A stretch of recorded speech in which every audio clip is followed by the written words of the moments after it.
Right, hello everybody, my name's Mike, and I understand that this is normally a platform I used to talk about, obviously, the New England Revolution, and obviously my perspective from over here in the UK. However, it is also just a social media platform, and I kind of just have to talk about England, because obviously a lot of you are aware of the Euros, the 2020 European Championships are going on at the moment, and England are involved, and a lot of hype kind of going into this one, which was weird because last time around we were in the World Cup, there wasn't really a lot being said about the England national team. There wasn't really a lot of kind of hype going on behind the team, and I don't think many people thought we'd get as far as we did. And then obviously having this time to reflect away from it, and then looking obviously on performances we've been playing against the likes of Croatia and Scotland more recently. And when you think about this, so Gareth Southgate, I wouldn't say he's a terrible manager at all, but a lot of people applauded him for getting England to the semi-finals in a World Cup. And while at the time it was great, it was euphoric because it'd been a while since we got to a major tournament, kind of semi-final, final, kind of that kind of stage in a major tournament in quite some time. But when you actually look at kind of what the team we had at his disposal and the players he had at his disposal, realistically, it should have been the expectation anyway, because our group, we should be beating the likes of Panama and Tunisia, with no disrespect. Any clubs and nations that I mention this, obviously I don't mean any disrespect when I say what I'm saying, but sometimes it's just the truth, and we should be comfortably beating teams like Panama and Tunisia.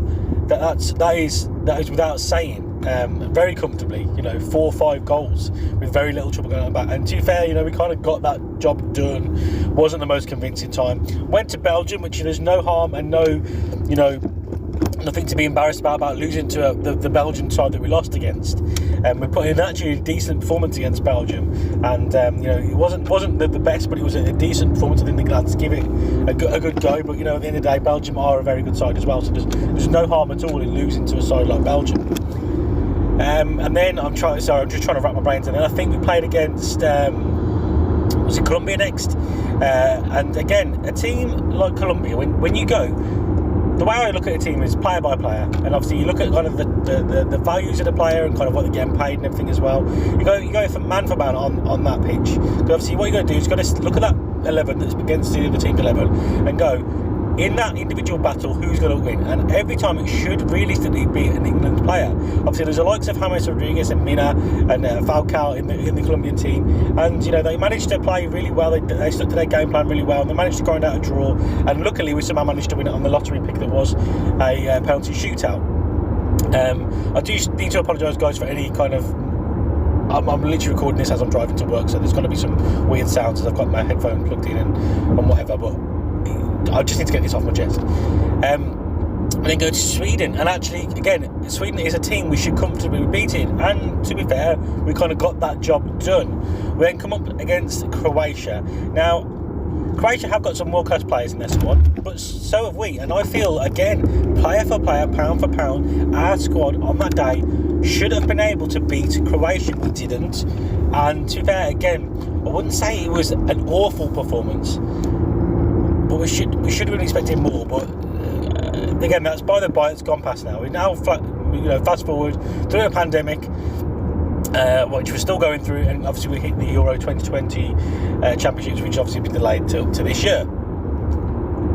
We start off against Croatia.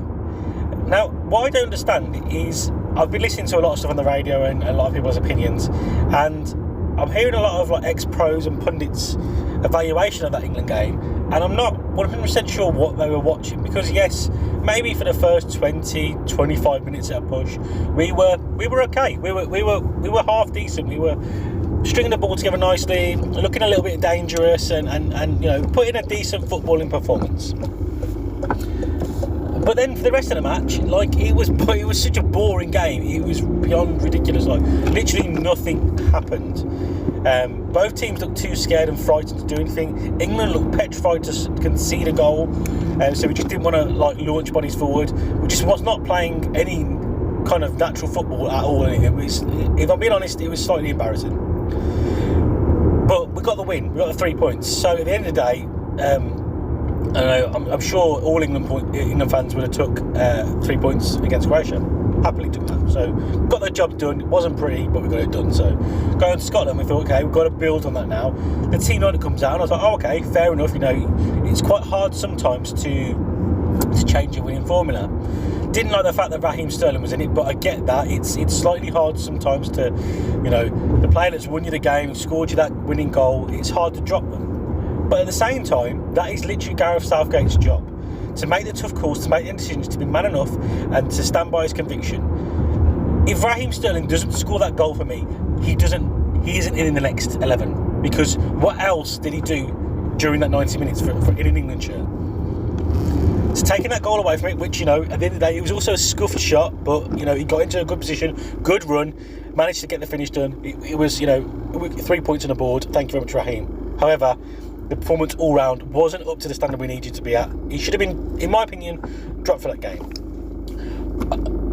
I like the fact that Luke Shaw was brought back in. I really like the fact that Reece James was brought in. Although I was obviously when I first saw the game against Croatia, I was very, very miffed with why Trippier was playing at left back. However, I would say that Kieran Trippier didn't really have a bad game at left back, to be fair. So although I was very dubious and kind of didn't understand why we have two very good left backs, very equally as good left backs. I honestly don't care which one of them play. I think they're both. I think Chilwell's maybe slightly more attacking than Shaw, but again, I don't really see there's much between them. Both think they're both quality. And then to see Trippier start, but to be fair, he had a good game. Kyle Walker on the other hand didn't have his best game in English shirt. It wasn't terrible, but at the same time it also wasn't good. And I did think that maybe with the fact that, you know, we've got the attacking threat coming down the left hand side, maybe he would go with Walker again. He didn't, which maybe showed that we had some slight attacking intent going into the Scotland game. So I was like, okay, I'm liking this so far. And then I see Calvin Phillips and Declan Rice on the pitch again.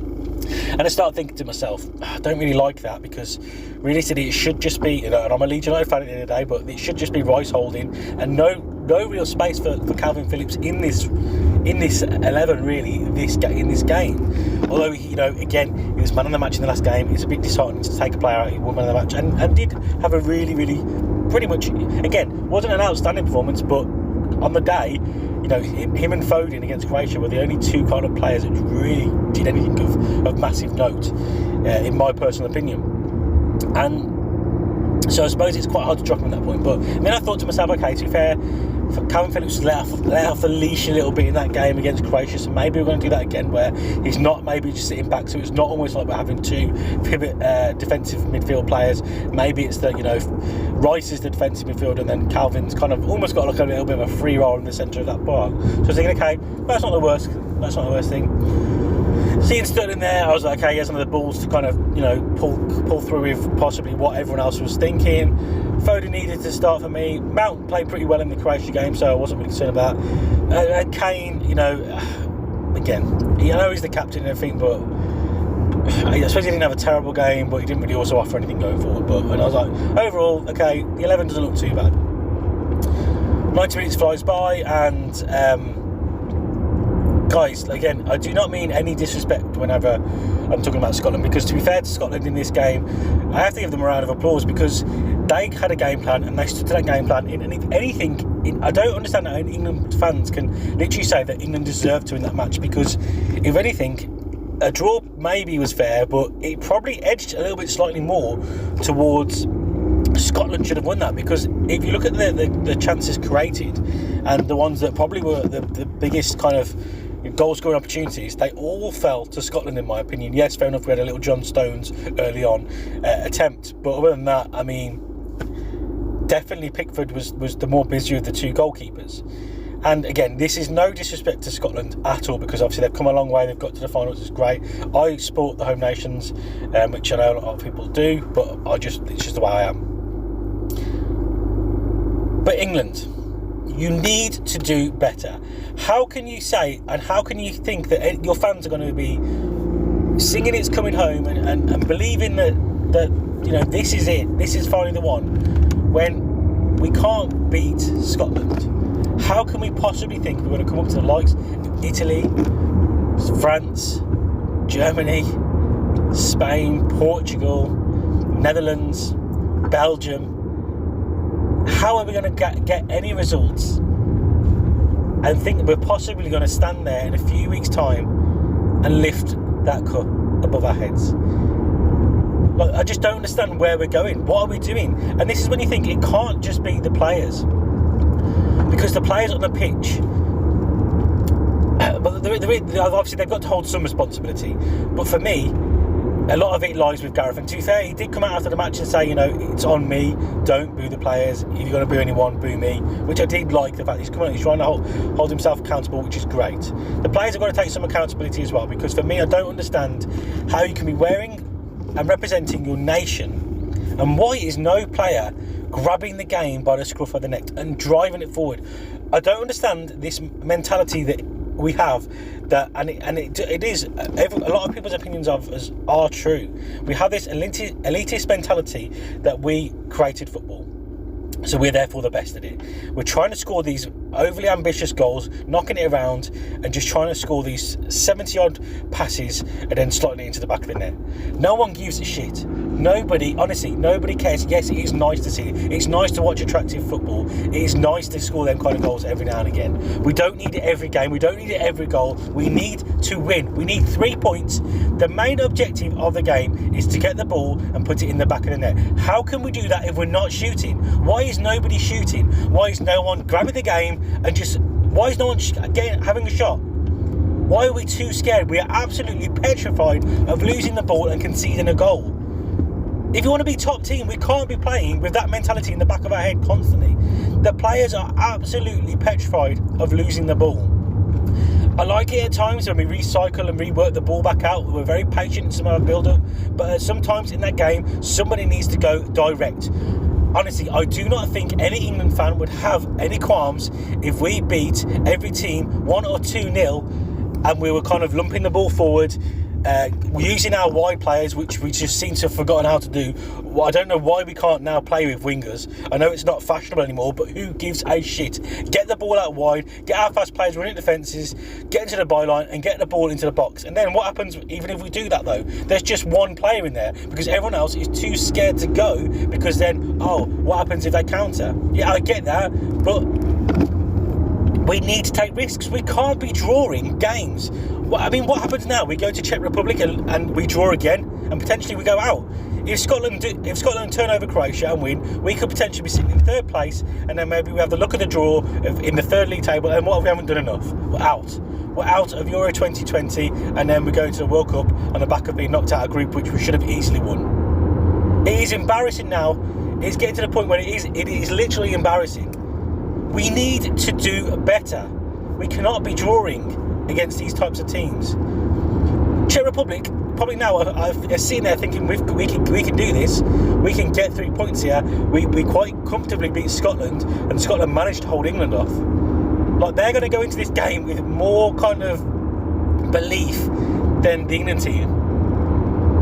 And again, why the players have got to be accountable at some point. Gareth has got to do something. He's got to have the balls and stand there and be held to his convictions and make the big calls. You don't need to be playing your captain if he's not performing. You don't need to be playing Raheem Sterling just because he scored the goal in the game before. Look at the 90-minute game. Did he perform to his full potential? No. Drop him from the team. England, do better.